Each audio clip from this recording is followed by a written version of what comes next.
It's my first week back prepping for opening my Honesty stand. This is prep day 1, which is always my Thursday, ready for opening on the Saturday, which is the only day of the week that we open. I've had a few weeks off for Christmas, New Year and my birthday, so it's back at it this week. I've had a lovely break, but I am excited to get going again. First things first, I had a shopping delivery for all my ingredients. I know I keep getting moaned at. You need to go to Booker's, you need to go to Macro, you need to go to Costco. I know, it's on my to-do list.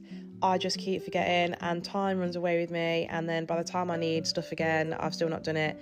I will do it eventually. I have a very busy life. Obviously, I have to work this around family. I do have 4 children who are all like school age. So we did the shopping delivery in the morning before school, and then I did the school run, and then I get on with my prep whilst the kids are at school to get as much done while they're out of the house, because obviously when they're at home, I don't get much done at all. First things first, I got started on my granola. Obviously, Thursday being 2 days before we're selling things, I can only make things today that aren't like baked goods, really, things that have a longer shelf life. I do a different flavour of granola every single week, and this week I am doing mixed fruit and nut, which I'm scared is a little too basic, because usually I do things like full of chocolate and stuff, but I just thought, do you know what, I haven't done this one before, let's give it a go. So fingers crossed it still sells. And I basically just packed it full of gorgeous walnuts, hazelnuts, almonds. They go in to bake along with the oats and everything else, and then things like the fruit will go in afterwards, because otherwise they just go too hard if they're in the oven. Every week gradually I make more and more granola, so I have to do it in 2 batches now. So I got the first batch in, and while that was in, I got my cream churning to make butter. I mean, the dream one day is to have just one big massive mixer so that I don't have to always do everything in small batches, but I only have a small kitchen, so that is just not feasible at the moment, and also they cost a lot of money. Whilst I was getting all the butter done, obviously my granola was still in the oven. I turn it over a couple of times while it's cooking, and eventually it's done.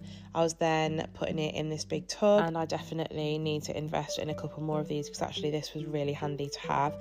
And then the second batch of granola went in the oven. On prep days, I turn my oven on basically first thing in the morning, and it more or less doesn't get turned off until I go to bed at night. So it works very hard, my old oven. Whilst the second batch of granola was in, I got started on my butter. I was splitting it into 3 bowls and getting all the buttermilk out of it. Splitting it into 3 because I was doing 3 different flavours. I'm doing salted and hot honey, which I do every week, and then this week I'm introducing a new flavour, which is salted chocolate butter. Then that paused because my granola was done, so the butter just got put in the fridge for now, and I started grating my lemon zest, ready to make my lemon curd. Then once all the granola was finally done, you can tell it's dark outside now, this is how long it took, I added fruit